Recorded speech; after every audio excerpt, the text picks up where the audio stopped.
Halo Sobat Dunia Seribu Besar, semoga Sobat selalu diberi kesehatan, panjang umur, dan rizki yang melimpah, amin. Sebelum masuk ke alur ceritanya, jangan lupa dukung channel ini ya dengan klik subscribe, like, komen, dan share, terima kasih. Mari kita lanjutkan perjalanan, Jihao. Seperempat jam yang lalu, sisi timur kota Puban, dalam badai besar, pasukan pengangkut skala besar telah bergerak dalam banjir. 10.000 kura-kura roh langit berbintang mengangkat kepala mereka tinggi-tinggi, dengan cepat bergerak di permukaan air. Awan kabut tebal naik dari bawah kaki kura-kura ini. Mereka sangat besar, masing-masing dari mereka hampir 20 mil panjangnya dari kepala ke ekor. Berdiri di punggung setiap kura-kura roh adalah kota logam. Di kota-kota logam ini, kabin untuk penumpang semuanya telah dihapus. Sebaliknya, setiap kota logam sekarang dipenuhi dengan makanan. Biji-bijian, buah-buahan, sayuran, daging yang diawetkan, kue beras siap saji, kue kentang, dan semua jenis makanan lainnya memenuhi setiap ruangan di setiap kota logam.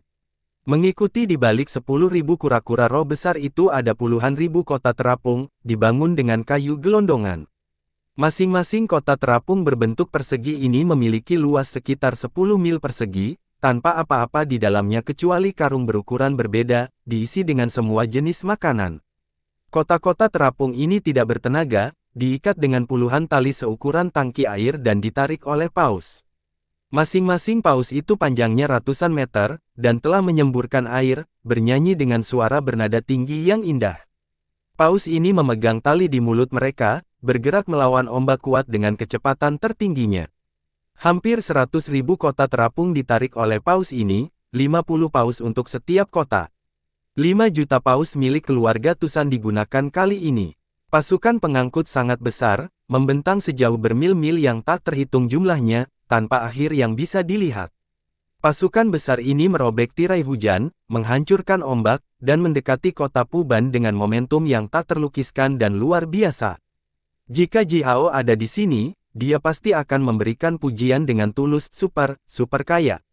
Orang tua Tusan berdiri di atas kepala kura-kura roh pertama, tampak bersemangat baik. Sambil memegang secangkir teh, dia dengan santai menyesapnya, tiba-tiba tertawa, dan berkata, apakah orang-orang itu benar-benar ingin menjalankan kompetisi keuangan melawan keluarga Tusan kita? Tahta itu milik menantu laki-laki saya. Tidak ada yang bisa mengambilnya. Seorang prajurit klan Jia setinggi 12 meter berdiri di samping lelaki tua Tusan. Kulit prajurit klan Jia ini berwarna emas, sedikit tembus pandang dan dengan kilau kristal. Mendengar lelaki tua Tusan, prajurit klan Jia ini bertanya dengan suara yang dalam, "Tuan, bagaimana jika klan besar di kota Puban itu bergandengan tangan dan mengeluarkan makanan dalam jumlah yang lebih besar? Haruskah aku membunuh mereka? Bunuh pantatmu." Orang tua Tusan berbalik dan menamparkan lutut prajurit klan Jia dengan keras. Diikuti dengan suara letupan keras, lelaki tua Tusan menunjukkan giginya kesakitan. Mengayunkan tangannya, lelaki tua Tusan dengan bangga mencibir dan berkata, "Pertama, saya khawatir mereka semua memiliki tujuan yang berbeda, dan tidak dapat dengan mudah mencapai kesepakatan. Kedua, orang tua Tusan melirik pasukan pengangkut besar di belakangnya, melanjutkan dengan nada dingin dan percaya diri, bahkan jika mereka bergandengan tangan, berapa banyak makanan yang bisa mereka berikan? Mereka masih harus memikirkan kesejahteraan orang-orang mereka sendiri, bukan? Berapa banyak yang bisa mereka berikan? Tapi pasukanku ini hanya mengangkut angsuran pertama bantuan. Makanan dari kita." Menginjak kakinya ke kepala kura-kura roh, lelaki tua Tusan menyipitkan matanya. Cahaya dingin yang tampak berbahaya berkilau di matanya yang menyipit saat dia melanjutkan, "Jika makanan yang mereka simpan benar-benar lebih dari angsuran pertama kita, 5 juta paus di sana, sembelih mereka semua dan jadikan makanan. Di Laut Timur, keluarga Tusan kami telah memelihara puluhan ribu kawanan paus, dan setiap kawanan memiliki lebih dari 30.000 paus. Itu tidak lain adalah 5 juta paus yang bisa saya tahan untuk disia-siakan." Prajurit klan Jia mengangkat bahu dan tidak mengatakan apa-apa lagi. Dia telah melayani orang tua Tusan selama bertahun-tahun. Dia tahu bahwa keluarga Tusan sangat kaya. Dia menyaksikan banyak hal yang tidak masuk akal yang dilakukan oleh orang-orang keluarga Tusan karena kekayaan mereka. Namun, kali ini, dia masih dikejutkan oleh pedang lelaki tua Tusan. Dia tidak mengerti mengapa keluarga Tusan memelihara begitu banyak paus. Untuk makanan, atau, apakah paus itu memiliki fungsi lain? Ini adalah rahasia dagang keluarga Tusan, dan prajurit klan Jia dengan cerdas tidak mengajukan pertanyaan lebih lanjut. Hujan lebat dan ombaknya kencang. Orang tua Tusan dalam semangat yang tinggi. Dia duduk di atas kepala kura-kura roh, melihat air yang mengalir deras, dan mulai menyanyikan lagu rakyat dengan suara serak yang tidak begitu menyenangkan untuk didengar. Sambil menggelengkan kepalanya, dia bertepuk tangan, dan bahkan memercikkan teh ke seluruh tubuhnya sendiri. Tapi, dia tidak memperhatikan itu. Hehe, menantu laki-laki dari keluarga Tusan kita akan menjadi kaisar manusia. Orang tua Tusan menyeringai bahagia, menunjukkan giginya yang bersinar. Malu, Kaisar Sun menikah terlalu cepat. Saat itu, ketika saya mencoba mendekatinya, dia sudah menjadi seorang ayah. Tapi sekarang, bukankah si Wen Ming menantu laki-lakiku? Dengan dukungan Kaisar manusia di masa depan, bisnis keluarga Tusan saya secara alami akan menjangkau setiap sudut dunia. Di masa depan, keluarga Tusan kami akan menjadi yang teratas dalam daftar kaya dunia ini. Jenis naga dan phoenix bisa menyingkir. Swiss. Sebuah panah tajam terbang melalui tirai hujan dari kejauhan. Mata panah itu terbakar, menghasilkan panas hebat yang menguapkan hujan, meninggalkan aliran uap yang jernih di udara. Orang tua Tusan tenggelam dalam pikirannya sendiri, bahwa ketika dia melihat panah itu sudah mencapai kurang dari 3 kaki darinya. Dengan kecepatan reaksi lelaki tua Tusan, dia tidak pernah bisa menghindari panah mematikan ini. Prajurit klan Jia yang berdiri di samping lelaki tua Tusan segera meledak dengan teriakan yang dalam, sementara cahaya merah darah melintas di keempat matanya. Udara di depan lelaki tua Tusan tiba-tiba menjadi sekokoh dinding besi. Panah itu menabrak dinding udara tak terlihat, mengaduk gelombang riak, lalu meledak, berubah menjadi bola api, radius puluhan meter. Bahkan api atau panas tidak berhasil mendekati orang tua Tusan, karena teriakan dingin dari prajurit klan Jia itu memblokir segalanya. Orang tua Tusan berhenti, lalu melompat lurus dan berteriak, "Kami diserang. Berkelahi, berkelahi, kirim sinyal darurat ke kota Puban."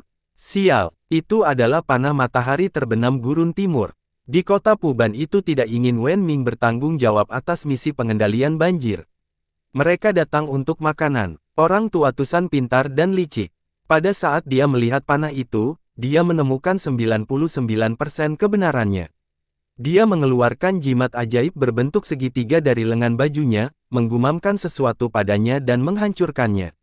Selanjutnya, dia mengangkat tangannya dan mengirim beberapa bola api merah ke langit. Bola api itu meledak di udara, mengeluarkan aliran api, terbang ke segala arah. Beberapa bola api yang meledak ini dapat dilihat dari jarak ribuan mil. Setelah serangkaian suara desir, banyak orang muncul di punggung semua kura-kura roh. Sementara itu, prajurit yang tak terhitung, yang bersenjata sampai gigi, bergegas keluar dari kota-kota terapung itu. Keluarga Tusan kaya akan uang, makanan, dan persenjataan. Oleh karena itu, mereka telah mengumpulkan pasukan yang besar. Suara ombak yang menggelegar datang dari segala arah. Getaran kekuatan makhluk roh yang kuat naik, mencapai langsung ke awan. Di langit, awan gelap teal mulai bergulir dengan gelisah. Petir menyilaukan awan gelap sementara ombak naik ke segala arah. Makhluk roh jenis air bersenjata yang tak terhitung jumlahnya memukul drum pertempuran kulit naga, meniup tanduk pertempuran tulang naga, dan mendekat dari segala arah, bersama dengan aura pembunuhan yang kuat. Di antara makhluk roh jenis air ini adalah sekelompok besar prajurit manusia, berlapis baja berat, dengan wajah ditutupi dengan pelindung. Prajurit manusia ini bercampur dengan pasukan jenis air, bersembunyi sambil mengukur pasukan pengangkut makanan itu dengan mata mereka. Keserakahan, makhluk roh jenis air itu sama sekali tidak mencoba menyembunyikan keserakahan mereka. Mereka menerkam pasukan pengangkut keluarga Tusan seperti anjing liar yang kelaparan. Prajurit manusia yang bercampur dalam pasukan jenis air memiliki mata berbinar.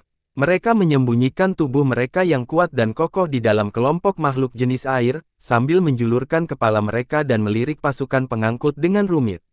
Suara ombak semakin keras. Suara pernapasan panjang dan berat yang dikeluarkan oleh makhluk roh jenis air itu menyapu permukaan air seperti badai. Mereka dengan rakus memandang pasukan, melihat tumpukan makanan seperti gunung itu, lalu melihat kura-kura roh besar dan paus yang menarik kota-kota terapung.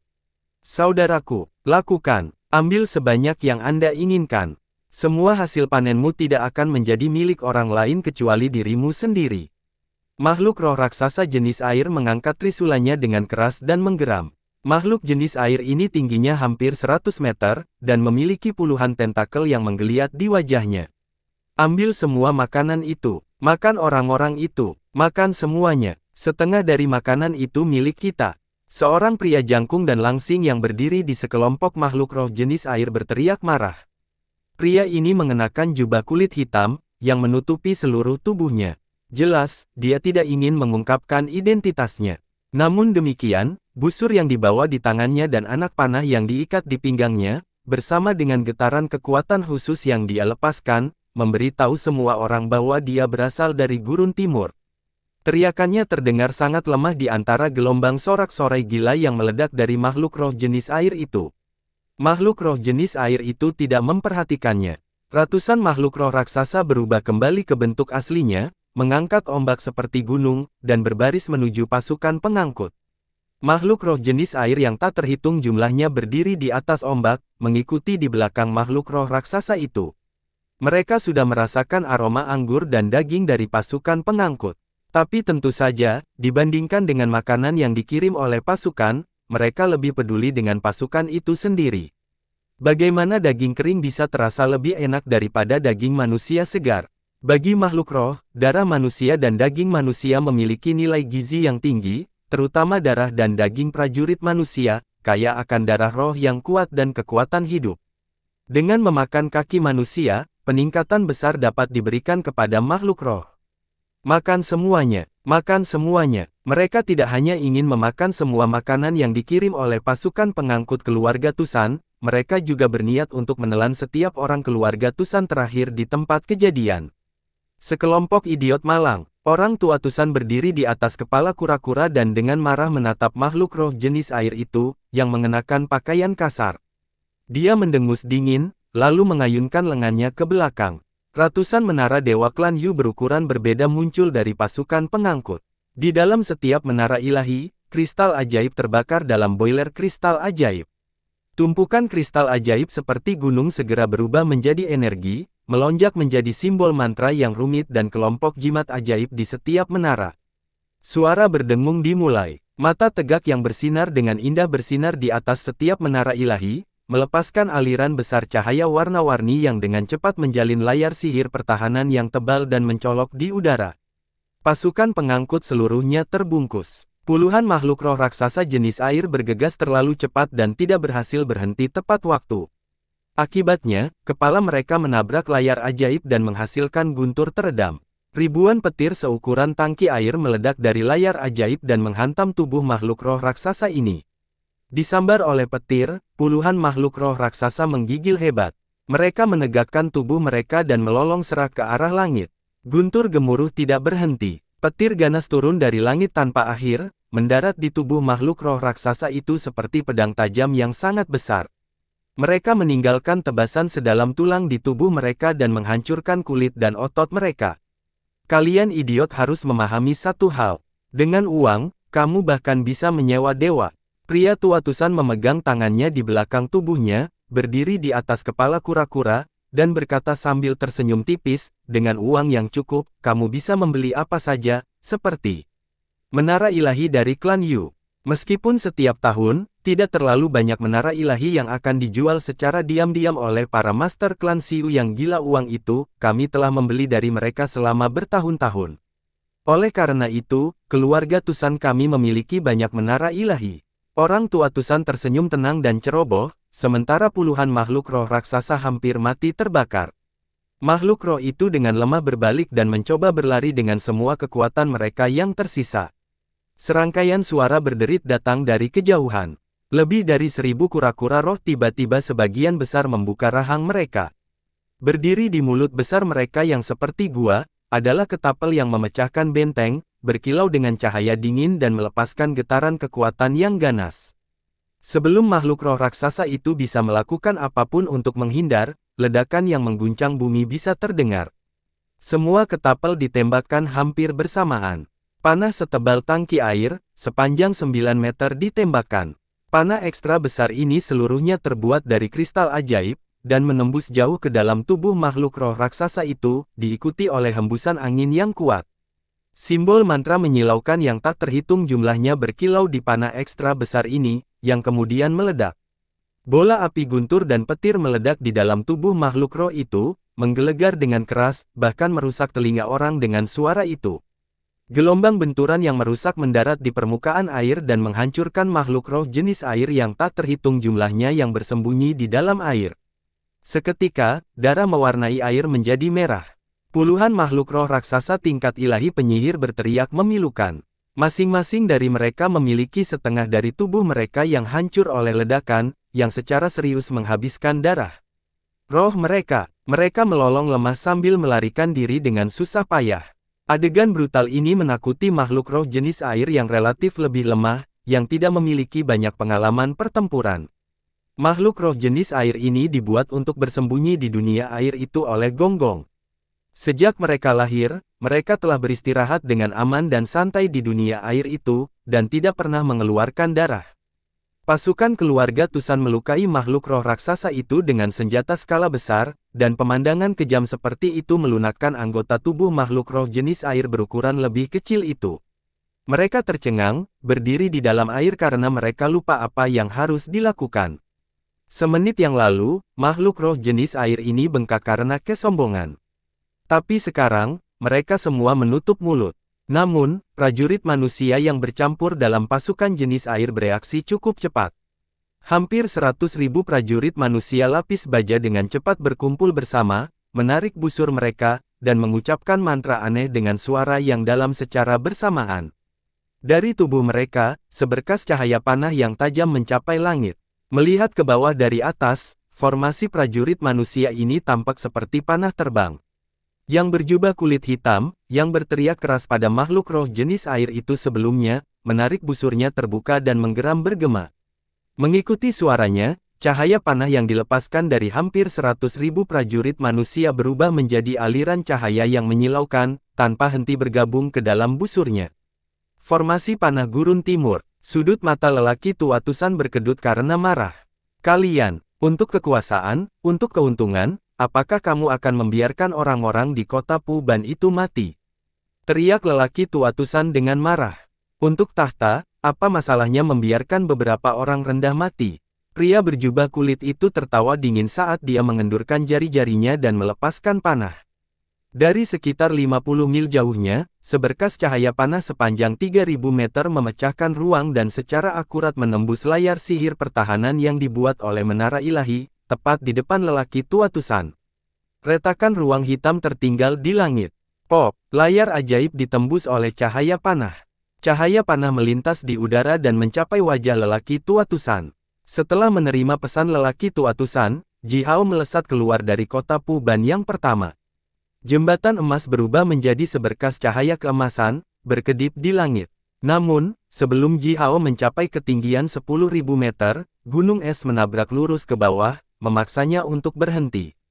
Gunung es biru tua itu transparan dan kristal, lebarnya ratusan mil, dan telah melepaskan kekuatan dingin yang ganas.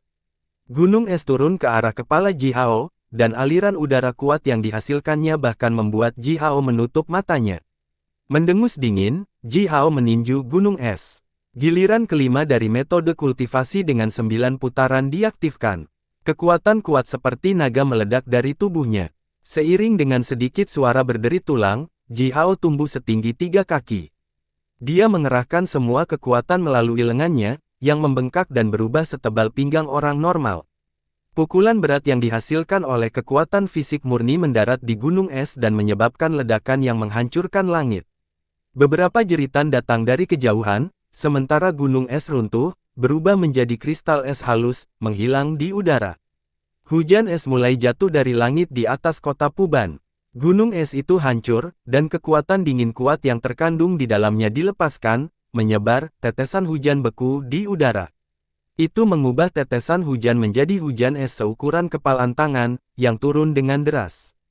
Ji Hao melirik dingin dari mana jeritan itu berasal. Dia mendengus lagi dingin. Jembatan emas itu bersinar dengan cahaya keemasan dan membawa Ji Hao dan puluhan prajurit elit di bawah komando Kaisar Sun, terbang ke timur. Dari langit yang lebih tinggi, suara retak keras bisa terdengar. Puluhan aliran air yang mengalir dari awan gelap tiba-tiba membeku menjadi es. Sementara itu, getaran kekuatan makhluk roh yang kuat menyebar gelombang demi gelombang. Sisik es putih dengan cepat tumbuh di aliran air yang membeku itu. Dalam sekejap mata, aliran air yang membeku itu berubah menjadi puluhan naga es yang sangat besar. Mereka meraung mendesis sambil menerkam Ji Hao. Pada saat yang sama, banyak aliran air yang sangat tipis muncul di atas kepala Ji Hao. Aliran air tipis ini digulung oleh aliran udara dingin. Mereka menjalin bersama dan bersinar dengan cahaya redup, membentuk jaring besar yang padat. Aliran air tipis ini tampaknya tidak berbahaya, tetapi jika seseorang melihat lebih dekat, dia akan menemukan bahwa setiap aliran air ini sebenarnya sangat tajam, tidak lebih buruk dari senjata kelas atas manapun. Dengan menabrak jaring besar yang ditenun dari aliran air tipis ini, setiap manusia biasa akan dipotong menjadi ribuan bagian.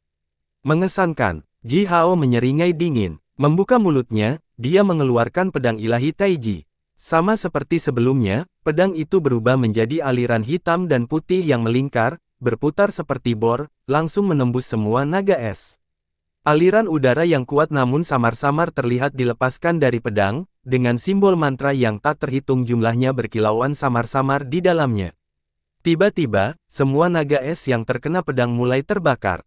Api emas berlama-lama di naga es itu, menyala dengan mengamuk. Sementara itu, lidah api menjangkau ke atas melalui udara. Jauh, seseorang berteriak kekhawatiran di awan gelap. Esensi api matahari yang dilepaskan dari pedang Dewa Taiji benar-benar mencapai penyerang dalam beberapa detik, yang bersembunyi di awan gelap, melalui koneksi antara penyerang dan naga es itu. Beberapa makhluk roh raksasa yang mengerikan bergegas keluar dari awan gelap sambil menangis dan melolong kesakitan. Kekuatan dingin yang kuat dilepaskan dari tubuh mereka, tetapi api matahari esensi emas berlama-lama di tubuh mereka, menyala hebat. Mereka meningkatkan kekuatan mereka sebanyak mungkin, mencoba menutupi tubuh mereka dengan es. Namun, semakin keras mereka mencoba, semakin cepat api menyala. Dalam beberapa napas, beberapa makhluk roh dibakar menjadi untaian abu, melayang di udara. Naga es itu hancur, dan aliran air tipis itu menghilang. Ji Hao mendengus dingin sekali lagi, mengambil kembali pedangnya dan mengeluarkan bel Pangu. Dia mengaktifkan jembatan emas dan melintas ke timur. Di awan gelap itu, siluet berbentuk manusia yang tak terhitung jumlahnya terlihat samar-samar. Namun, esensi api matahari Ji Hao terlalu menakutkan. Kekuatan positif murni itu seperti bencana alam bagi semua makhluk roh, membuat mereka merasa sangat tidak aman. Makhluk roh jenis air yang tak terhitung jumlahnya menyaksikan Ji Hao terbang menjauh. Namun, tidak ada dari mereka yang melakukan apapun untuk menghentikannya. Berlari kencang sepanjang jalan, jembatan emas melintas lebih dari 1000 mil jauhnya dalam sekejap mata. Banyak makhluk roh jenis air yang sembrono muncul di jalan, melambaikan senjata sederhana bermutu rendah mereka sambil menginjak awan berair, mencoba menghentikan Ji Hao. Ji Hao bahkan tidak menggerakkan jari kelingkingnya. Sebaliknya, dia membiarkan bel Pangu melayang di atas kepalanya, menabrak ke depan. Semua makhluk roh jenis air yang berani menghalangi jalannya dihancurkan, dan tidak ada dari mereka yang selamat. Sekelompok idiot, Heng Xing dengan bersemangat berdiri di belakang Ji Hao dengan mata keluar, melihat darah makhluk roh jenis air itu memercik ke seluruh langit. Hah, tuanku sangat kuat. Bunuh lebih banyak. Aku hanya lapar. Mengulurkan tangannya dengan cepat, Heng Xing meraih lebih dari ekor buaya sepanjang puluhan meter dari udara. Dia menyeringai, memegang ekor panjang dan tebal dengan kedua lengannya, dan mulai serigala. Itu membuat tubuhnya sendiri berlumuran darah, membuatnya terlihat cukup menakutkan. Ji Hao melengkungkan sudut mulutnya ke bawah, bersiap untuk mengajari Heng Xing beberapa tata krama meja.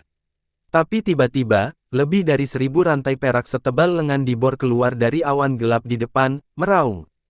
Kekuatan logam yang kuat menyebar dari rantai ini, berubah menjadi senjata tembus pandang yang terlihat melayang di sekitar rantai itu. Diikuti oleh serangkaian dentang logam yang keras, rantai itu terjalin dan membentuk jaring raksasa padat lainnya di depan Ji Hao. Ji Hao langsung menabrak jaring itu. Lonceng Pangu mengirimkan kepulan api yang menyilaukan di jaring. Gaya gesekan disebabkan di antara rantai-rantai itu, yang menghasilkan bola petir seukuran tangki air, menghantam bel. Ji Hao tidak tahu dari mana rantai itu terbuat dari apa. Lonceng Pangu adalah harta sihir tertinggi yang kuat, tetapi hanya berhasil meninggalkan beberapa goresan yang dalam pada rantai itu, dan gagal mematahkan salah satunya. Dalam sekejap mata, kekuatan logam yang kuat berkumpul dari segala arah. Saat rantai itu menyerap kekuatan logam, goresan dan retakan yang disebabkan oleh bel menghilang dengan cepat. Raungan yang dalam datang dari awan gelap. Seorang pria berotot setinggi 18 meter perlahan turun dari awan gelap. Pria ini mengenakan baju besi kulit naga tebal, dengan wajahnya tertutup sepotong kulit naga yang memiliki dua lubang di area mata. Siapa kamu? Ji Hao dengan cepat berputar-putar di sekitar pria ini dengan kekuatan rohnya. Pria ini menutupi wajahnya, tetapi rasa kekuatan yang dilepaskan dari tubuhnya kuat dan akrab. Ini adalah Tao Ti berdarah murni, dan dilihat dari kekuatannya, dia seharusnya menjadi sosok yang agak penting di klan Tao Ti di Gurun Barat. Pria ini tidak ingin Ji Hao melihat wajahnya. Oleh karena itu, sangat mungkin bahwa dia adalah salah satu dari sedikit tetua klan Tao Ti yang ditempatkan di kota Puban. Gurun Barat tidak subur, dan ini adalah kebenaran yang terkenal. Untuk alasan ini, semua klan Gurun Barat yang besar kekurangan penduduknya. Karena itu, mereka memiliki banyak tuntutan untuk aliansi klan manusia. Oleh karena itu, klan Gurun Barat yang besar ini selalu memiliki hubungan baik dengan para pemimpin manusia di kota Puban. Seorang Tao Ti muncul di jalannya, jadi Ji Hao menyerah pada pertanyaan pertama yang dia ajukan. Sebaliknya, dia langsung melemparkan pertanyaan lain, berapa banyak yang mereka bayar untuk membuat Anda datang menghentikan saya? Tao Ti, berapa banyak yang mereka bayarkan padamu? Aku akan menggandakannya. Tubuh Tao Ti sedikit bergetar, lalu dia menjawab dengan suara teredam, apakah kamu? Apakah kamu mengenalku? Ji Hao menunjukkan putih matanya dan berkata dengan lugas, minggir. Setelah ini selesai, pergilah ke istana saya. Tidak peduli berapa banyak mereka membayarmu, aku akan menggandakannya. Tao Ti mendecakkan bibirnya, ragu-ragu sejenak, lalu tiba-tiba tertawa hampa-hampa dan berkata, aku. Faktanya, aku datang untuk membantumu, Erliao. Prajurit klan Jia yang berdiri di belakang lelaki tua Tusan mengambil langkah ke samping, mengangkat perisai emas berbentuk segi enam dengan kedua lengan, dan memblokir cahaya panah. Formasi pedang mengumpulkan semua kekuatan hampir 100.000 pemanah Gurun Timur dan menghasilkan cahaya panah, yang cukup kuat untuk membunuh dewa. Layar sihir pertahanan yang dibuat oleh ratusan menara ilahi mudah ditembus, yang dengan jelas membuktikan kekuatan cahaya pedang. Perisai emas itu melingkar oleh aliran cahaya yang mengalir. Dari perisai, lingkaran cahaya berbentuk segi enam menyebar gelombang demi gelombang seperti air. Mereka berubah menjadi bola emas dan melilit lelaki tua Tusan dan prajurit klan Jia. Cahaya panah berputar dengan cepat, mengebor perisai. Prajurit klan Jia sekokoh gunung. Dia mengangkat perisai dengan kedua tangan dan tetap tidak bergerak sempurna. Pembuluh darah menonjol dari lengannya satu demi satu, sementara keempat matanya bersinar terang dengan cahaya yang ganas. 4 berkas cahaya merah darah menyilaukan dari matanya dan mencapai 3 kaki jauhnya, membuatnya terlihat seperti binatang buas, kuat dan brutal. Istirahat. Prajurit klan Jia meraung marah. Dia mengeluarkan parang emas dari pinggangnya dan meretas cahaya panah dengan keras. Ledakan gemuruh dihasilkan. Cahaya panah yang dihasilkan oleh formasi pedang Gurun Timur dipotong olehnya. Cahaya panah hancur dan berubah menjadi hembusan angin ganas yang tak terhitung jumlahnya, bertiup kemana-mana, mengguncang formasi sihir pertahanan yang bersinar indah. Tusan Zun, kerja bagus. Orang tua Tusan dengan lembut menepuk lutut prajurit klan Jia itu, dan menyeringai puas, denganmu, aku tidak akan khawatir, haha. Tusan Zun menghela nafas berat dan panas. Dengan tangan kanannya, dia membawa perisai besar, yang setinggi dirinya, tangan kiri mengertakkan parang besar sepanjang 3 meter itu. Menunjukkan giginya, prajurit klan Jia yang kuat ini meledak dengan raungan bergema ke arah pemanah Gurun Timur yang tercengang itu. Raungan ini terdengar seperti puluhan ribu guntur meledak secara bersamaan. Gelombang suara yang luar biasa menyebar dan mengangkat ombak seperti gunung. Makhluk roh jenis air yang tak terhitung jumlahnya bersembunyi di dalam air, berteriak dan berteriak. Tetapi saat ombak terangkat, tubuh mereka meledak satu demi satu. Di dalam area radius 30 mil, semua makhluk roh jenis air dihancurkan oleh raungan Tusan Zun. Air sudah diwarnai merah oleh darah, dan setelah raungan, kemerahannya menjadi lebih gelap. Ombak menderu membanjiri formasi Gurun Timur. Prajurit Gurun Timur dengan jubah kulit berdiri di depan formasi. Dia menggeram dengan marah dan melepaskan getaran kekuatan tajam yang membelah gelombang besar seperti pedang tajam. Setelah itu, dia sedikit gemetar dan terhuyung-huyung mundur 2 langkah. Aliran darah besar mengalir keluar dari bawah pelindungnya. Rupanya, dia terluka oleh raungan resonansi Tusan Zun. Saya Tusan Zun, di tahap matahari dan bulan. Tusan Zun mendentingkan dadanya dengan gagang parang, tertawa terbahak-bahak dan menggeram, siapa yang berani mencicipi parangku? Pemanah Gurun Timur dengan jubah kulit tetap diam, sementara makhluk roh jenis air di dekat kura-kura roh lelaki tua Tusan, segera berbalik, mengangkat serangkaian gelombang, dan melarikan diri dengan putus asa. Secara teknis, tahap matahari dan bulan sama dengan tingkat penyihir tertinggi. Prajurit klan Jia terlahir kuat, berbakat sempurna. Begitu seorang prajurit klan Jia mencapai tahap matahari dan bulan, dia bisa seperti penggiling daging dalam pertempuran apapun. Penyihir tertinggi manusia didukung oleh hukum alam dunia Pangu, yang memungkinkan mereka untuk memperkuat diri dengan kekuatan bintang nyata. Jika tidak, penyihir manusia akan berada di tingkat yang lebih rendah daripada prajurit klan Jia pada tahap matahari dan bulan. Pengawal lelaki tua Tusan sebenarnya adalah prajurit panggung Jia klan matahari dan bulan. Apa masalah besar menjadi kaya? Pemanah Gurun Timur dengan jubah kulit mengutuk dengan marah. Baru saja, dia terluka oleh raungan Tusan Zun. Orang-orang keluarga, Tusan bukanlah pejuang yang kuat. Tusan Zun adalah pengawal lelaki tua Tusan. Jelas, ini ada hubungannya dengan uang keluarga Tusan. Saya paling suka mendengarnya. Orang tua Tusan dengan menyeringai mengangguk kepada pemanah itu dan berkata, saya kaya. Keluarga Tusan kami adalah keluarga terkaya di dunia. Kita memang kaya, dan kita dapat mempekerjakan banyak makhluk kuat untuk melindungi kita. Apapun yang kamu katakan. Tertawa dingin, lelaki tua Tusan menunjuk pemanah itu, dan berkata, saya mengirim makanan ke kota Puban untuk menyelamatkan orang-orang di sana, sehingga mereka tidak perlu mati kelaparan. Kalian kaum muda, kalian terlalu tidak berperasaan. Anda ingin menghancurkan semua makanan ini. Di mana hati nurani Anda? Apakah Anda memberi makan hati Anda kepada anjing? Pemanah itu mengalihkan pandangannya, tapi tiba-tiba, dia tertawa terbahak-bahak dingin, dan berkata, aku bukan satu-satunya yang melakukan ini. Tunggu apa lagi? Pertunjukan. Atau, apakah kamu akan melepaskan kesempatan besar kepada si Wen Ming? Dari pasukan jenis air di sekitarnya, pasukan prajurit manusia lapis baja berat muncul, semuanya dengan wajah ditutupi oleh pelindung. Jelas, para prajurit ini dibagi menjadi 7 hingga 8 kelompok. Mereka datang dari arah yang berbeda, dan mata berbinar mereka tertuju pada lelaki tua Tusan. Orang tua Tusan menurunkan kelopak matanya, menghela nafas sedikit, dan berkata, hehe, ini menarik.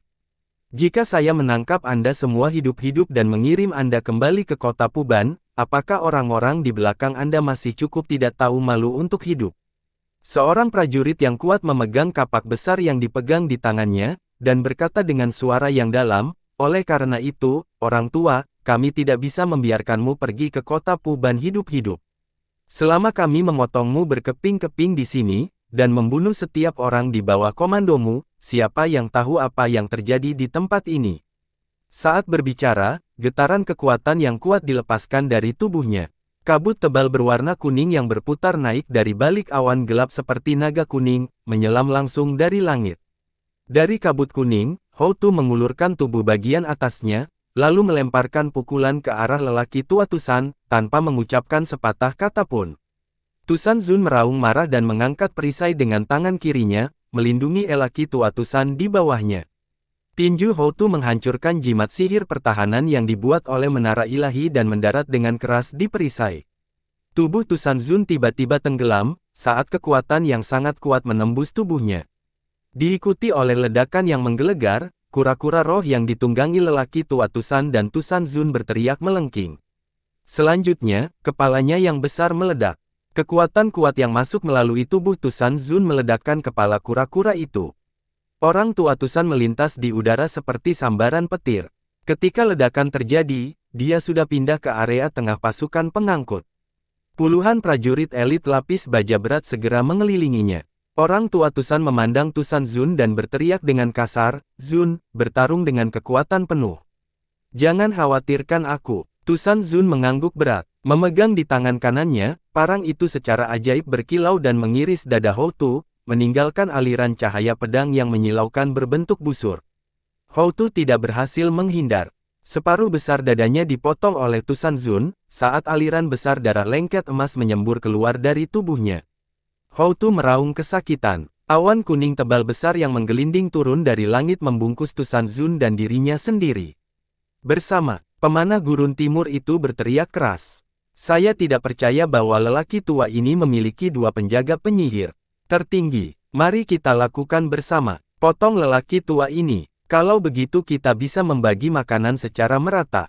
Sekelompok prajurit manusia meledak dengan raungan yang menggelegar, bercampur dengan makhluk roh jenis air itu, dan berbaris ke pasukan pengangkut. Awan gelap berkumpul di langit, di dalamnya, siluet besar terlihat samar-samar. Secara bertahap, siluet itu berubah menjadi semakin jelas. Itu adalah makhluk ajaib, dengan tubuh bagian atas pria berotot dan kuat, dan tubuh bagian bawah sebagai ekor naga hitam. Dia memiliki sepasang tanduk naga di dahi, melingkar oleh aliran cahaya berair.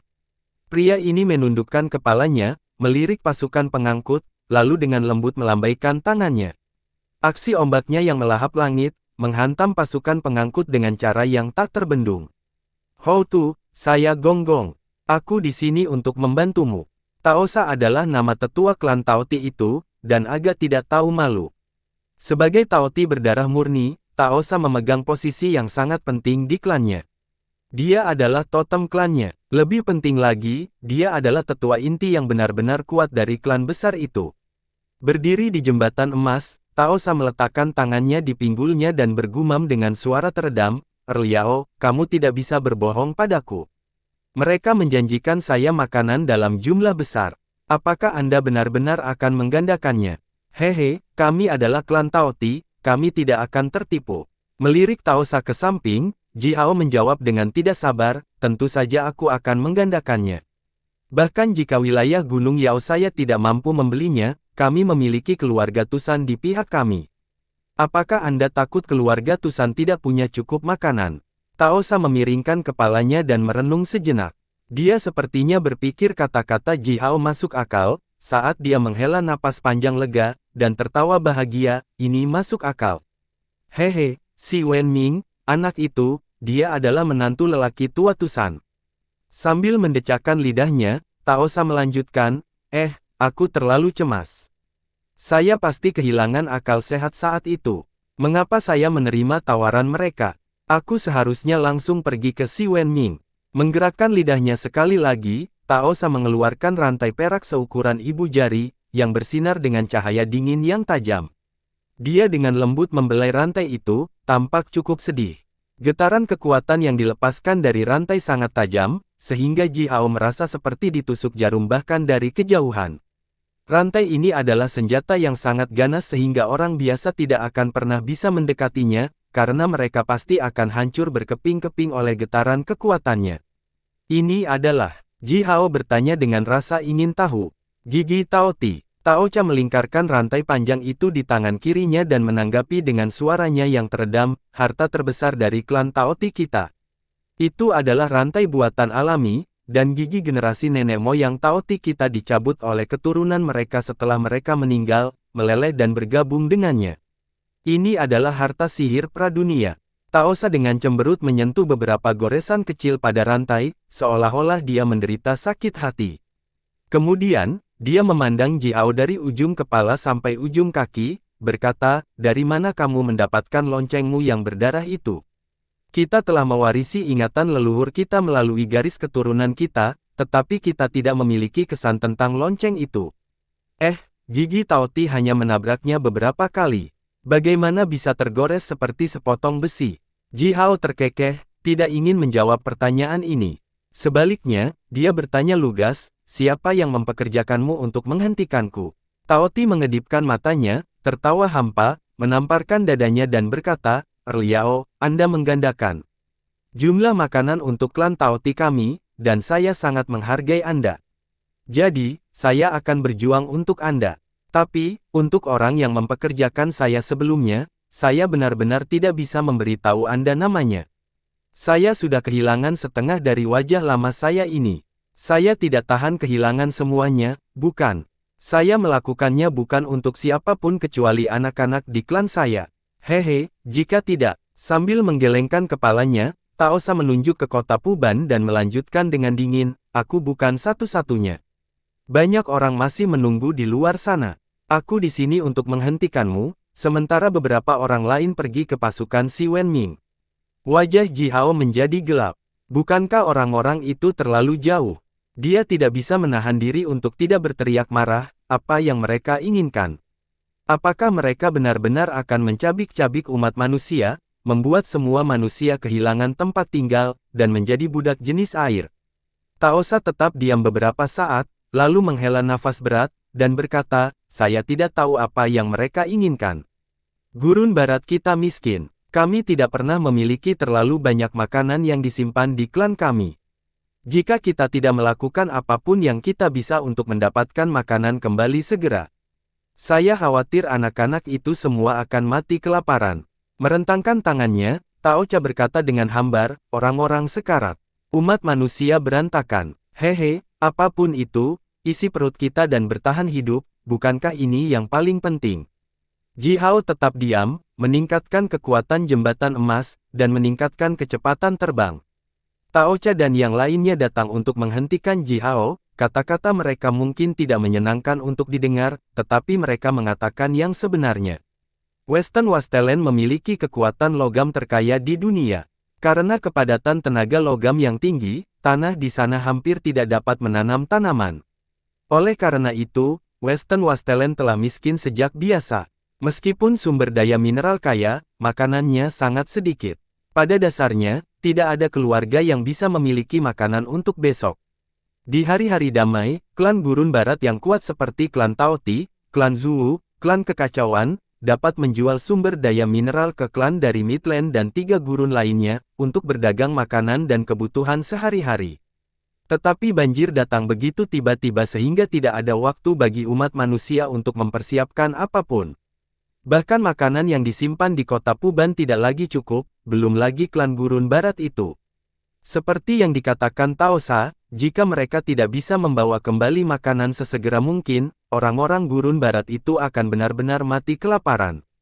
Untuk menyelamatkan rakyatnya, Tao Sa menutupi wajahnya dan datang untuk mencoba menghentikan Ji Hao. Namun, dia tidak mengirim pasukan Tao Ti untuk menjarah di seluruh dunia. Ini sudah taat hukum, bahkan bisa dihitung sebagai moral. Kita akan punya makanan. Ji Hao memandang Tao Sa dan berkata-kata demi kata, banjir akan segera berlalu. Siapapun yang memulai ini, kami akan membuat mereka membayar. Hembusan kencang meraung turun dari langit yang lebih tinggi, setelah itu, sepasang cakar yang sangat tajam mencapai dengan ganas ke bawah menuju jembatan emas. Ji Hao mengangkat kepalanya. Di atas di langit ada burung rok sayap emas yang sangat besar. Berdiri di atas kepala burung itu ada seorang pria kuat, yang wajahnya tertutup kulit, dan tubuhnya terbungkus selembar kain kasar. Duo, Ji Hao mengaktifkan bel Pangu dan melepaskan aliran kekuatan keos yang mengelilingi jembatan emas. Cakar burung itu mendarat dengan kuat di bel Pangu dan menghasilkan ledakan yang menggelegar. Kilauan api naik dari cakar batu, tetapi aliran kekuatan keos yang dilepaskan dari lonceng bahkan tidak bergerak. Burung rok itu berteriak dengan marah. Matanya menyilaukan dengan 2 berkas cahaya keemasan, menembus ke arah lonceng Pangu seperti sepasang pedang. Mengikuti suara mendesis, 2 berkas cahaya yang tajam memotong bel. Kilauan api terbang ke seluruh langit, namun, bel tetap tidak terluka. Ah! Pria yang berdiri di atas kepala burung itu menggeram dengan gemuruh dan memegang sepasang tangannya. 2 roda terbang bergigi gergaji seukuran tangki air berayun ke bawah, bersinar dengan cahaya dingin saat mereka berputar dengan cepat di sekitar bel. Suara dengungan bisa terdengar tanpa akhir. Sepasang roda terbang meninggalkan garis-garis panjang cahaya berapi-api di udara. Di permukaan lonceng Pangu, pola awan berkilauan, di bawah pengaruhnya, sepasang roda terbang juga gagal membahayakan lonceng. Taosa menghela nafas berat, mengangkat kepalanya, dan berteriak, burung tua, berhenti berkelahi. Liao murah hati, dia menjanjikan makanan 2 kali lipat kepada kami. Hehe, mengapa kita melawannya? Kita bisa berjuang untuk Liao bersama-sama. Dia menggandakan makanan, 2 kali lipat. Pria kuat yang berdiri di atas kepala burung itu gemetar, lalu menundukkan kepalanya dan menatap Ji Hao. Pria itu tiba-tiba mengembang selembar kulit yang melilit wajahnya dan menunjukkan wajah yang dingin dan persegi. Wajah serius itu berkedut secara tidak wajar. Pria ini menatap Ji Hao cukup lama, lalu akhirnya tersenyum malu dan berkata, Liao, betapa kebetulan kita bertemu satu sama lain. Mau kemana? Selama kita bisa mendapatkan makanan, kita akan melakukan apa saja. Taosa menyeringai, sementara pria itu tertawa hampa. Ji Hao menyeringai pahit. Makanan, makanan lagi. Kekurangan makanan telah membuat para tetua klan ini gila. Bersambung.